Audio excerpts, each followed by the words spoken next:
Some of the key themes that have come up today.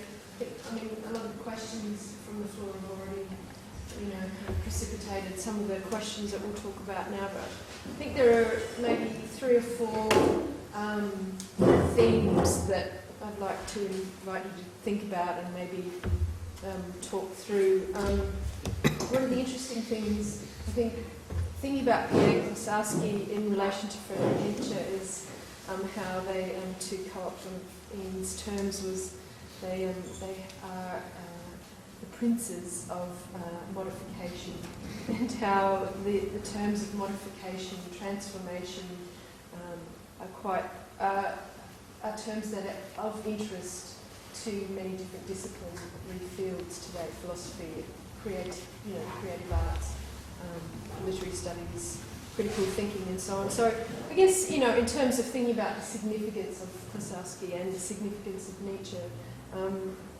the terminology that all 3 of you use today is perhaps where the significance lies, and perhaps this is something that you could talk to each other a bit about, the economies of those categories that you all mentioned: the impulsional, the semiotic, intensities, affects, how you move into the categories of phantasm, the economies of ecstasy, the economies of delirium, the economies of experience. And the question that came up at the end of the last discussion, which was sort of posing Nietzsche's, kind of categories of lived experience and the materiality of his poor old body, as opposed to... He was about linger.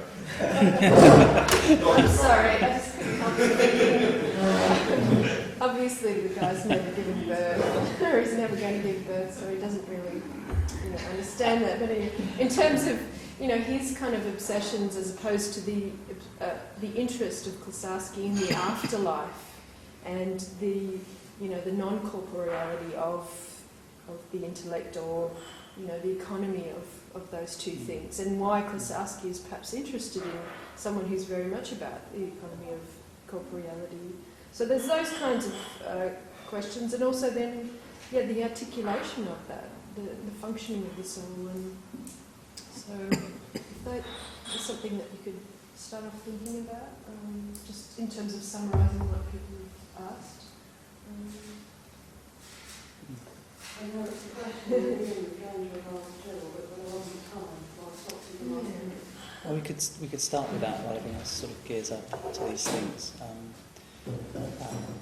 Firstly, I just admired your paper enormously, and the question that I had related to the question of the human that you mentioned at various sort of points, and it reminded me of that moment in the Vicious Circle book, where Klossowski, after having spoken a lot, as we indicated today, about gregarity and the gregarity of the species, he talks about the l'espèce throughout the thing. At one point he alludes in some way, I can't quite remember, to the future of the species. But he finishes a chapter rather abruptly and says in French, "Mais qu'importe l'avenir de l'espèce." Well, what does it matter, the future of the species? Who gives a monkey's thing? And it's quite shocking, of course, because it doesn't seem to be done ironically. And bearing that sort of moment in mind, I was wondering whether the perspective you were opening up there through landscape and everything you were talking about in relation of the body as a sort of a continuum with a landscape, and there being no real inside or outside, no kind of set of limits that can really differentiate one side from the other. Whether this opens a perspective that is beyond the human. Are we beyond a humanism of any kind whatsoever in this reading of Nietzsche? Is it mean, you get terms like transhuman which come up, but I don't want to use that. Is it something that's just divorced from the perspective of the human, or is it a kind of a liminal humanism where we're at the edges of the human, looking out beyond it, but can never quite detach ourselves from it? I mean, I just wondered how you thought about this category of the human there, given that the transvaluation of man, humanity, is so central to Nietzsche's thinking. Seems to me that the human is sort of an adjective as much as anything else in Nietzsche's thinking. And of course, he talks about the Übermensch, and that's certainly gone in a sort of a certain direction that French philosophers have attempted to sort of wrest Nietzsche from, because he's clearly not talking about some blonde beast rampaging across Europe, but is really asking about the human animal.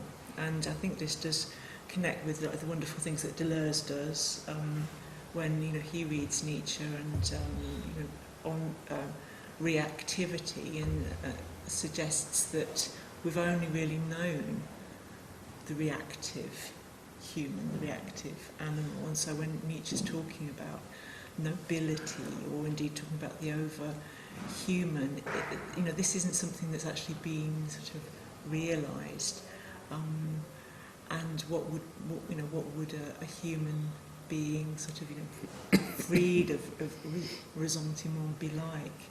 And presumably the eternal return is going to go in the direction of that, but it would have to be about cultivating a new body, and it would have to be about incorporating active values, and there's a lot in Nietzsche's notebooks about this. And so it wouldn't really be that sort of liminal model of the human and humanism so much as one of cultivating new instincts, And so when Nietzsche talks about incorporating this thought of eternal return, it's very, very radical, and you. As anyone who's tried to work on Nietzsche knows, you can't lift one bit out and sort of stay with it, because everything is shifting in Nietzsche's thinking.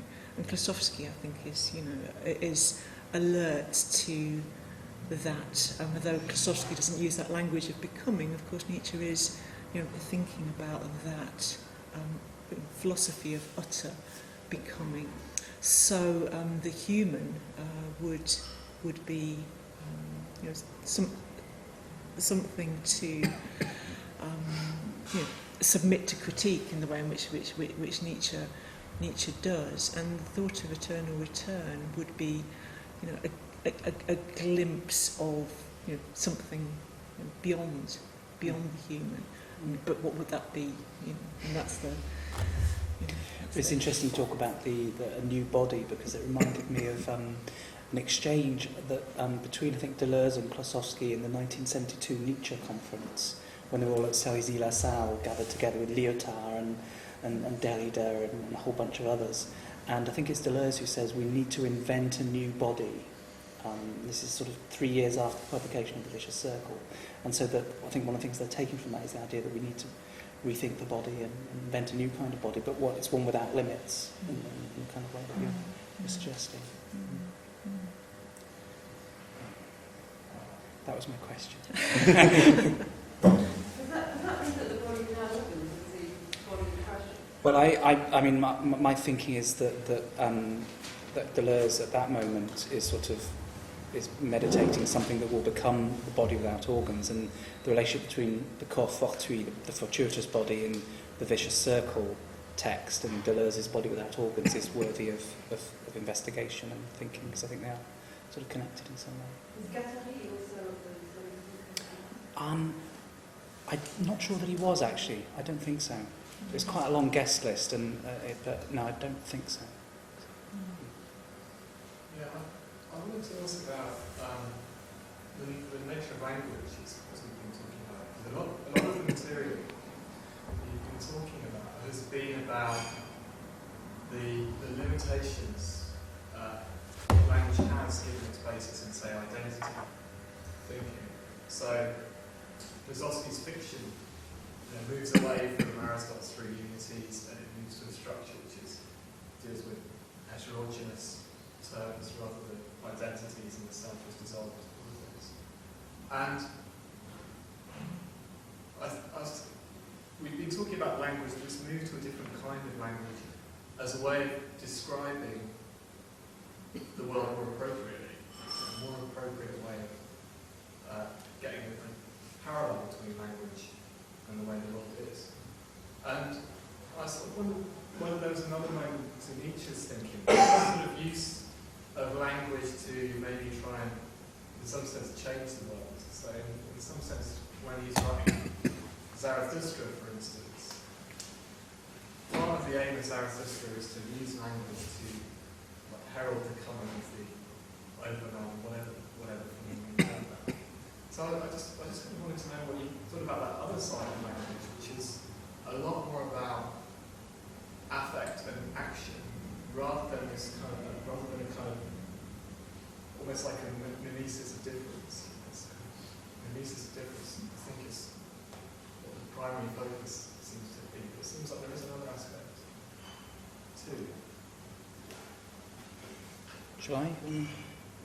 I do have an answer. Yeah, Yeah, no, I can Go pass ahead. down your alley. An answer. It's a very good question, and I wonder whether perhaps the answer could be a bit of a lame one, is to say that those two possible oppositions are interconnected.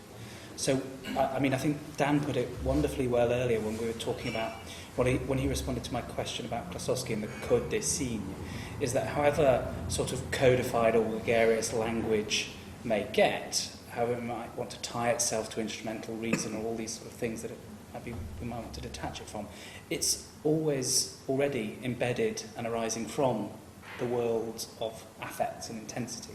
It's always in it, and so those things will always sort of inhabit language in one way, and we've approached that. So the question then is, how might we best, not necessarily find a mimesis of difference, although that is a good way of putting it, but how might a linguistic strategy or a strategy of thought best come to some affirmation of its always already being embedded in this world of intensity and affect? One could then argue that if it manages to do that successfully in that sort of affirmation, and this is where we run into the discussion today about this being fraught with all sorts of paradox and possible self-defeating contradictions, etc. But if it's always already embedded in the world of intensity and affect, you kind of always already win. It's just about putting language back into that world affirmatively and sort of in a kind of lucidity, even if it's a lucidity that's excluded by the very thought that it's trying to affirm, which goes back to Klossowski.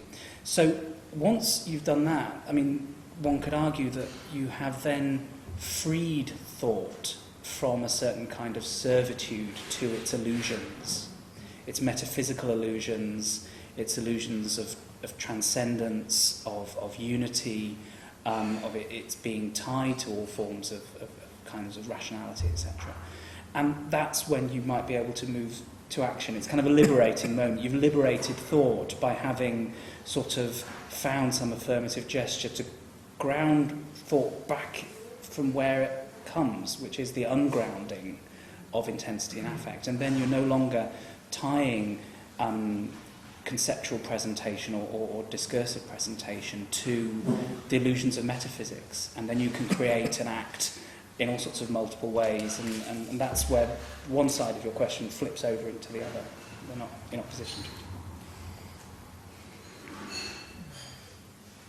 In a sense, when you talk about that in your paper with the performative, I was trying to, yeah. Although I didn't get as far down to the other side, which is that actually once you found a kind of a performative gesture of affirming this radical irreducible multiplicity within being existence, what follows from there, sort of in terms of the kind of thing that Henry was asking about? Because it possibly is true that, as Dan said earlier, that Klossowski sort of stops at this moment of creations of simulacra, all the obsessive paintings, all the obsessive kind of repetitions of motifs, and he's interested in the power of the phantasm. But as when you said, he spoke to Foucault and suggested that riot police could be defeated by a phantasm of young, semi-naked young men. Might be happening down You the know. road now. Well, you never know. It could well be. It could well be. So Klossowski perhaps goes up to a certain point in his practice, and then one might need to move his insights further into some different realm. Well, let me sort of something in response to that. That's also in response to Jill's paper, which has sort of got me thinking, because question on language, but like the notion of the world, like when we talk about metaphysics, Kant said like the three great terminal points of metaphysics are the self, world, and God. And there's a lot about self and God, but world, I don't know, for us, because of science, it like winds up in place, which is why I like your stuff about geography and landscape, because Nietzsche talks about the death of God, so he sort of deals with that. Although that's not like God doesn't exist, it means gods are created and born and then they die. So the question is how are gods born and how are they dying? He creates his own god, which is Dionysus, so he's by no means not religious. In fact, I think there's a text at the end of Will to Power where he says, you know, sometimes the God-forming instinct in me is so powerful I can, you know, do 2 or 3 gods before breakfast.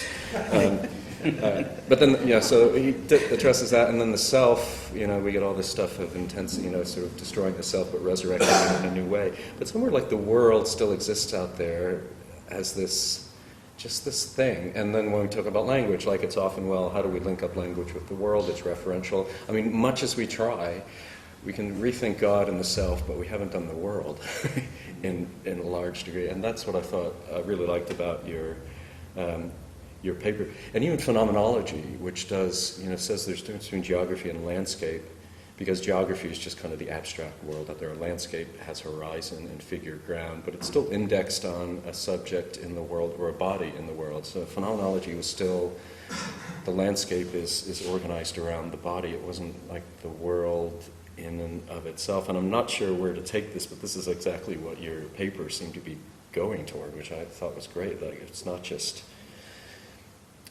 Nietzsche, the subject, finds certain geographical places interesting, because that would just mean the landscape is reflected in the subject. Like it has to be some reconception of the nature of the world. And I'm not quite sure where to go with that, but that's sort of a question I wanted to pose off to you, because it's partly linked with language, and if language stops being just a way of denoting either the world out there or my desires and feelings or something, that it's something itself in the world, then we have to, the notion of the world, we've done self and God, but we haven't had done with the world yet. I just wondered, in relation to that, is the world, strictly speaking, as it is, intelligent? You're asking me? Yeah. That's completely clear to me. I don't know. Well, no, I mean, I don't know how to answer that. I mean, that's what Deleuze says, right? Being is problematic, so it poses problems. So no, it's of course not completely intelligible. Although that's even, Kant already says that when he critiques the note. No, Kant already says the world is a transcendent illusion. There is no such thing as the world. We can think it. Well, exactly. It's going towards a category. Yeah, but we can't know. Although that's coming out of causality as a, you know, Well, category, and so it's a slightly different question, you know, the world as a whole, but I think it's also, you know, he says that's a scientific ideal. You know, science does this and that and that. We have this idea of the whole, which is what motivates us to take these empirical results here and here and presume that nature is a system and everything works together. But he says even that's an idea. That's nothing given in the world. We don't know everything works together. We don't know there's laws of nature. I mean, John Wheeler is a physicist at Princeton, because, you know, for all we know, the speed of light is speeding up. For all we know, the laws of nature themselves evolve, if we take evolution seriously, that things are changing. You know, it's just the idea of regularity or the universality of laws of nature. That's our, you know, so to rethink actually what the world is in this sort of Nietzschean context, and saying, you know, I found it fascinating. Nietzsche has lists of places where he can think and other places where he can't, and it can't just be him. It's not just a subjective response. I like this place better than another place. Whether it's actually electricity in the sky or what, I don't know. But they sound almost like moments of intelligibility within a fundamental unintelligibility, insofar as intelligibility is premised on the unintelligibility of the world as it is. maybe if you take seriously the idea that thought, we don't originate thought. Like thoughts come to us. Nietzsche says this, talked about that. Then there are places where that thought flow, he says, you got to pull things out, and you can say, like he was. That's why I was asking that question. His history of places where his thoughts came to him, and then he used those thoughts that came to him, pulled them out, developed them, put it in his work. But it's as much a intellectual history of his own as a literal geography, something overall. And that's the world as a kind of place where there's this infinite movement of thought taking place that flows through us. So I'm just wildly speculating, but it's tempting to turn to Bergson, though, surely, with the idea of images. The world is, the way in which, with sets within sets within sets within the universe, and our bodies don't end. So we are in a constant dialogue with these places. Some of these images, we react to, and some we don't. See, particularly, that kind of halfway house between the world coming to us and engendering thoughts, or we throwing thoughts out there into the world. Kind of cat's cradle thoughts, which are reactive between the environment we are in and we are receiving at the same time, rather than it seems to me that Bergson manages to get that good suspension between the idealism and the realism in that sense. Something where I think, again, it's kind of probably for me, it's what I have Nietzsche in general, so you can shed light on it, is this idea that we don't originate thoughts, which does make a lot of sense with so much of what's being said about the body and encounters and drives. But at times there does seem to be a feel back to agency in Nietzsche. And again, it's a general problem with criticism of the notion of a unified self. I think that can be reconciled with the notion of agency. But the idea that thoughts, that we don't in any way originate thoughts, is sort of difficult to reconcile with things like he hopes to speak the coming of the free spirit. And I think that he's offering some kind of method or practice, that, not a doctrine, but that somebody could take up and find their own experiences and have their own kind of transformation, that there is a kind of practice. How do we reconcile, do you think? Well, I think it's a question of where you start from and how you set these questions up. There's a lot of difficulty if you begin really with the assumption that we've got the self and the world, and then how do we, connect them. And what fascinates me about Nietzsche is, right at the beginning in Birth of Tragedy, he's sort of beginning somewhere else. He when he's talking about Apollonian and Dionysian, he says, let's not approach them, conceptually, but intuitively, in terms of these physiological forces, the Apollonian, the Dionysian. And he speaks about how we can get a sense of Apollonian, Dionysian, primarily in relation to the drive to form images and the drive to intoxication. And what he seems to be doing there is talking about immanent activity. So he's using the example of the Apollonian, for example, with that idea of the drive to construct in terms of dreams, because in dreams, the dreams are of us, so we are an agent in a sense, but it's kind of order without us giving the orders. So we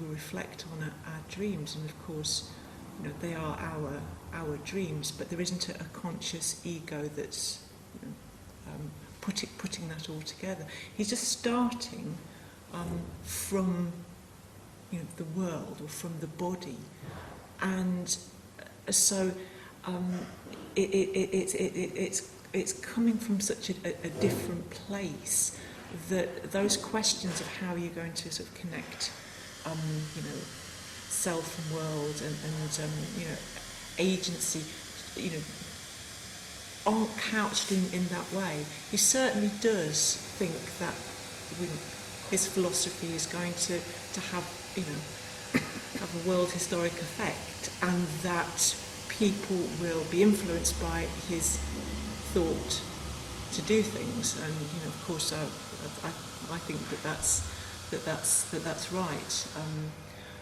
But he isn't setting things up in terms of you know, just decisionistic action. But it still enables him to talk about how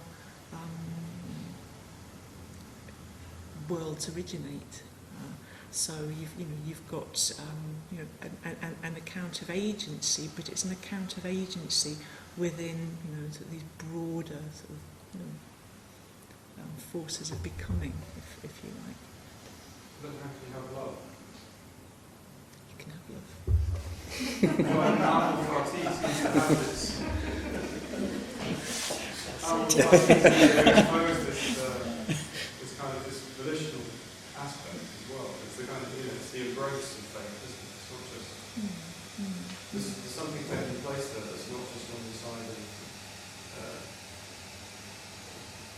you know, that revokes the kind of agency or a volitional subject that's taking that's experiencing itself as a fate. There's this kind of paradoxical aspect. It's this moment you recognise the beauty of things and their necessity, but he's taking it up. Yeah, but he's feeling it. You know, I mean,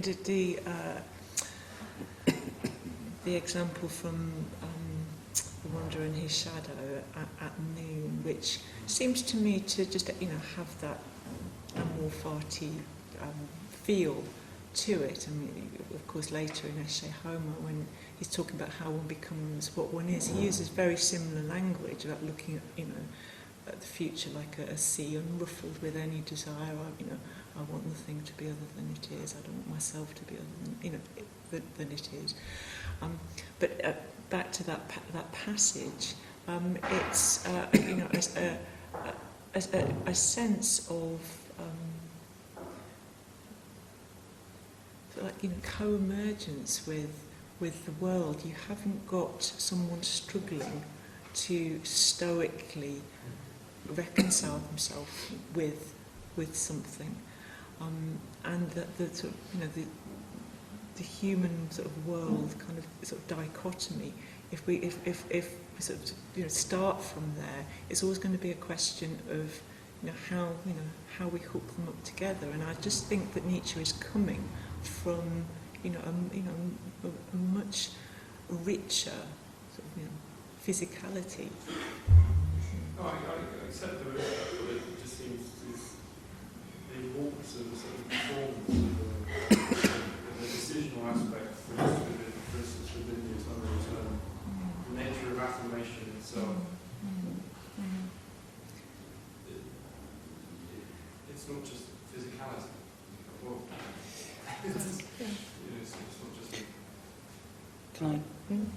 Because I think Klossowski in the Vicious Circle text meets that head on when he broaches the sign of the vicious circle and the idea of living under the sign of the vicious circle. And if you evoke Amor Fati, I think he quotes a bit of Nietzsche where eternal return is Gloucester's "Thus it was, and so will I will it." And Klossowski has his thinker sort of going through every stage of their life and willing every moment of their life consciously, decisionally, to have it always been thus, and going through all the series until they get to that moment where they decided to do that. And then you hit the moment of paradox, because you are consciously, decisionally willing your own self to be determined by something else. And so the kind of paradoxical moment that you're isolating there is at the very heart of the book because it's the sign of the vicious circle. And what happens at that moment, I think, is everything for Klossowski, because it changes the nature of the self. And rather in the way that perhaps you've suggested it being the idea that we're suddenly always locked in volition and voluntarism or decisionism or whatever, and the consciousness wins, what the outcome for Klossowski is that what's revealed there is that however much we have a moment of conscious agency and decision, you always feel it, that actually that moment is always predetermined by prior intensity or affect. And it's a paradoxical motif which kind of affirms that and then affirms itself as that. It remains resolutely paradoxical, but it's that moment that Klossowski latches on to articulate what Jill has just said about coming from a different space, sort of a space other than that of conscious decision, if you like. So that moment's always there in the picture. Sorry?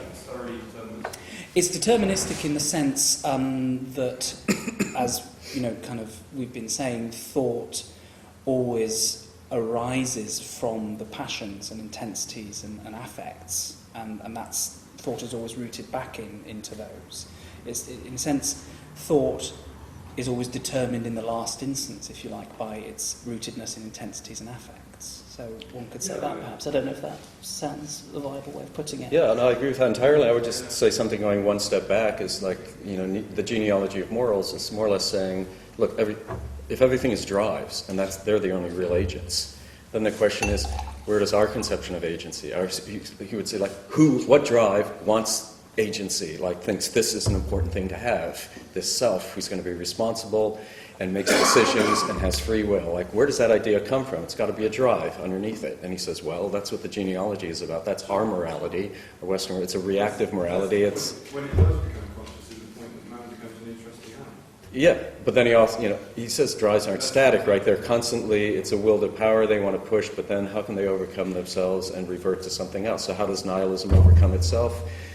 By pushing it to its limits. So essentially, you know, genealogy is, here's the drive to ressentiment, like, and that's giving life a value of nil. At what point does it overcome itself? Here's a reactive drive to produce an agent who's going to be conscious, moral, and responsible. That's our morality that he wants to overcome. And I think what Ian was just saying, well, then there's the point where that will, that has been produced, even it's a fiction, it has a reality as a fiction, can nonetheless overcome itself by willing the eternal return, which in the process of willing destroys this very will and agency that are reactive, the results of this reactive morality, and becomes something other. So every drive producing its own fictions but overcoming itself. So I think he does that with nihilism, and that's what you're saying, he does it with the will and agency. I agree with you. It's just that it expresses precisely the moment at which there is the capacity to affirm itself in its overcoming of its condition of resentment, as it were.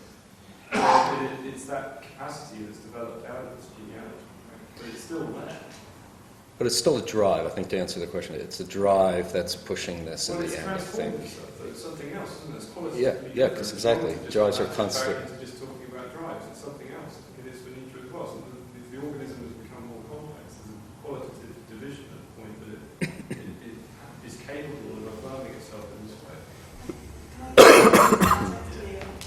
I also agree with what you said in one level of description, but there's also this idea of getting control of your for and against. So this notion of getting control of and unity and start one's character, and the way in which Christ is merely a free spirit, there is a sort of expression. There's a kind and I totally think it's about, you know, Geist being reintegrated with the body, being at one with its own drives. But isn't there also this notion of something above any individual drive that matters? You know, the repeating motif of getting control of is also very present in the writing. In Nietzsche or Klossowski? In the Nietzsche. Yeah. So in terms of relating. So maybe that's the problem with it, too much away from the. Well, I inject a little Deleuze, because Deleuze has this term that's translated as assemblage, but the French word is agencement. So it's his way of talking about agency. Agency is always assembled. It's always something not individual, it's collective. And I think if you look in Nietzsche's writings, I mean, he says this, the drives, there's no like wild, free, unbound, to use that Freudian term, state of the drives. Like the drives are always ranked, they're always in a hierarchical order. And what is it that hierarchizes the drives? Well, it's morality. And that's what he thought was most lacking in his time, was a comparative study of different moralities, because the moralities rank our drives in different ways. In a warrior culture, it's aggressiveness. For us, it's acquiescence, or consumer society will have a different ordering of the drives than another one. So the drives are never natural in that sense. Morality is nothing other than the ranking of the drives, and therefore the agent that makes my drives organized in the way they're organized, is morality in Nietzsche's sense, but it's social already to some degree, and in Deleuze's sense, that's, I think, part of what he means by agencement or assemblage. It's never individual, it's always collective. You talked about overcoming, that you would agree that although he wants to overcome a particular morality and be aware of what's being repressed, there's still a notion that the free spirits, future philosophers, in the child, will also be doing something that needs to rank. Kind of fits with later stuff in 1886 and all the preface that seems to assert that that Nietzsche must be asking, saying that that's necessary, that's important. So what's necessary and important? That this ranking isn't something that can be overcome. It's done differently. I think for Klossowski, the sign of the vicious circle is a way of relating differently to the drives and the life of the drives. Although he points to eternal return as an experience, Klossowski would never claim for himself some kind of experience of ecstatic self-dispossession or anything like that. He's talking about the doctrine of return as a simulacrum, as we talked about, and the sign of the vicious circle, and living under that sign with all of its logical impossibilities and aporia means that you proceed differently as an agent in relation to the life of the drives, and with the thought of them being organised differently. I mean, that's about as far as I can make sense of it in terms of what you're talking about. But I don't know if that resonates with how you read. I thought that was just too parallel with what you were saying about encountering the world, or the relationship between self and the world. Just know thyself, and Nietzsche's acute awareness of himself, and he was manipulating that. But that seems to be, I see that in relation to an ordering of the drives, because that in a way was a way of using self-awareness and awareness of the body, not just the climate and geography and temperature, etc., but to really be aware of exactly what's going on, and then in order to master and manipulate that. So, but that was just a statement that I said I saw parallels there. But with regards to what you were saying about the eternal recurrence, it seems quite interesting that Nietzsche would go to Sils Maria, but in terms of kind of trying to absorb himself in his own memory of it.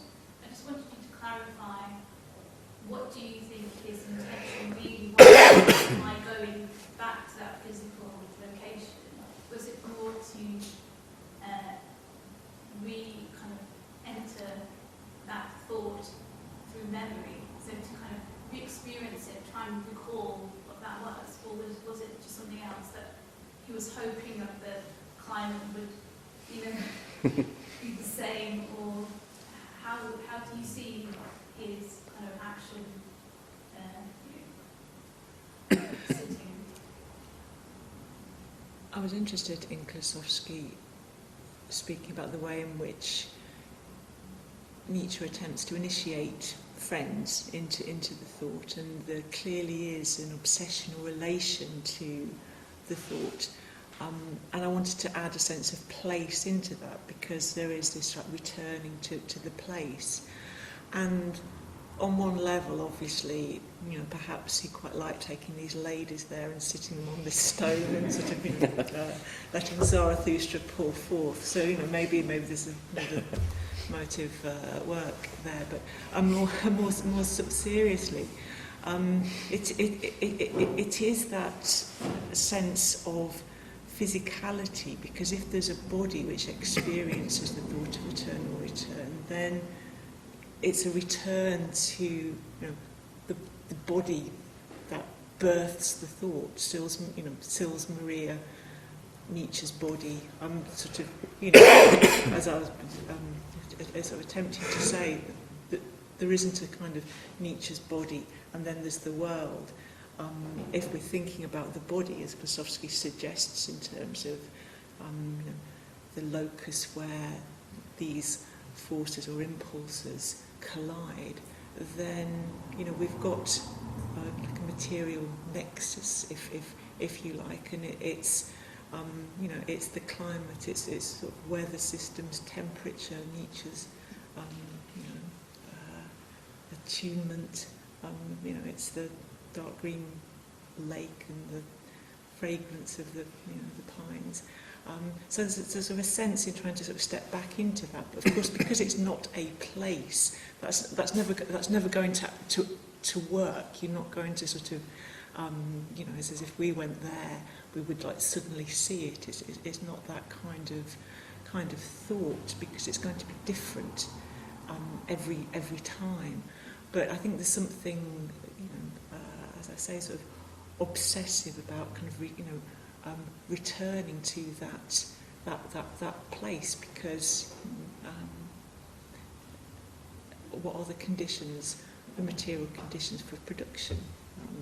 And it seems to me Nietzsche's fascinated with that, philosophically fascinated. It's not something that's ancillary to his philosophy, and he's talking about going wrong, making mistakes in the past with climate and diet. And this is why Sils Maria is this discovery for him, where you've got the cloudless sky and no sense of these sort of electrical storms that he was so sensitive to, and so that's kind of what's going on, it seems to me, with that returning. I think it's part of the transformation of thought through the transformation of the body. He talks about Greek thoughts. Well, thoughts come when they will, but Greek thoughts come when you're walking. I mean, within yards of his bed, really, there's he's in the army, you walk like that. I know he generally kind of things and it was flat, but still, in terms of the climbing, the body is transformed through physicality. Yes, yeah. I'm just kind of, sort of interested in that, because of course his eyesight was really poor. I mean, not the best person to be sort of scrambling up mountains. Just what that whole way of philosophizing yields, because that's how he's thinking, and so all of these references to heights and depths and altitude and the air of the heights, these aren't just metaphors which the beautiful scenery handed to him. I don't think it's that at all. It is about the conditions in which thought is cultivated, and of course it can't be sort of because we haven't got that that model of truth in place, as was said earlier today. Can I just add to that? Yes. Because I think when I think about the world in relation to the way Klossowski reads Nietzsche, I always go back to his reading of the section from Twilight of the Idols, how the world became fable, and he moves from philosophy posing the world as truth through to the world as fable. And I think this is very important for Klossowski, because I think I love the way your thinking sort of gives us back, as you implied, the extensivity of the world. It's material extension. But I get the sense that for Klossowski, he picks up on that and suggests that the world only ever sort of comes to us through fabulous images, through sort of simulacra. Our access to a sense of world is somehow kind of always already sort of simulacral or spectral in a certain way, which is why he's interested in myth and in all those sort of moments of image form which might inhabit our thought when we represent the world, because at the heart of any representation of the world or ontology there's a fabulous form, there's a simulacrum of the world. So one might come to the point then, if we reverse it in the way you're suggesting, that our attempts to think the world are perhaps more the world thinking us. The world is thinking through us, and the course of life is thinking through us, and producing any apprehension we might have of existence in simulacra, endless round of repetition simulacra without origin. So for me, that's how the world sort of works via Nietzsche and Klossowski. And it resonates, I think, a little bit with what you're saying, or at least what you've said has made me think about it in a more rich way. So what would you say, because it seems a lot of questions go around this idea, like the question of consciousness. Like the world thinks through us, but it's hard to let go of the idea that even if thoughts come to me and I don't initiate them, nonetheless in that flow, I can choose out something, or consciousness intervenes and you become self-aware and I do something, or I will to overcome, or it seems... Nietzsche has his doubts about consciousness, and he says we're entering a phase of the modesty of consciousness, but it seems like for most people it's still this necessary moment that things have to pass through consciousness. It's just... And, well, you have to will it, you have to choose it, you have to do something. And the doing something means you become conscious and aware. Maybe I sounded like I was speaking on behalf of consciousness, but phrase the term, but intentionality is just as good. In a sense, when you mentioned about the genealogy, my point was there, how humans gain this capacity to make promises or whatever. You get the situation where the soul becomes, tells a story about the soul becoming a torture chamber and so on and so forth. We have this discrimination of how humans develop this capacity. And my point was that he seems to be giving an account here of the qualitative transformation of the human, such that it has this capacity. It's at that point that there is a changing discussion about the nature of what the human is, as opposed to just talking about it in terms of drives. That it's not just discriminating it in terms of drives, because it has these capacities that are generated out of a certain set of conditions that have produced this state of affairs. So it seems to me that Nietzsche's account is more sophisticated than just saying, well, we're just talking about drives. So that's where I think consciousness comes in. It's the ability to make promises. It's about the bad conscience and so on and so forth. So he does have an account of this. It's not that it's not there. I suppose when I'm talking, I'm always also talking perhaps more about Klossowski than I am about Nietzsche, and we're sort of, it's quite perfectly okay to sort of weld the two together. But from Klossowski, I wonder whether, and this may be arguable, in purely Nietzschean terms as well. I get the sense that there's a sort of a sense of ultimately a kind of what other thinkers might call a kind of a unilaterality or a determination in the last instance. So whatever happens at the moment of conscious decision or intention or whatever, in the last instance, it's been, caused by the life of affect and the passions.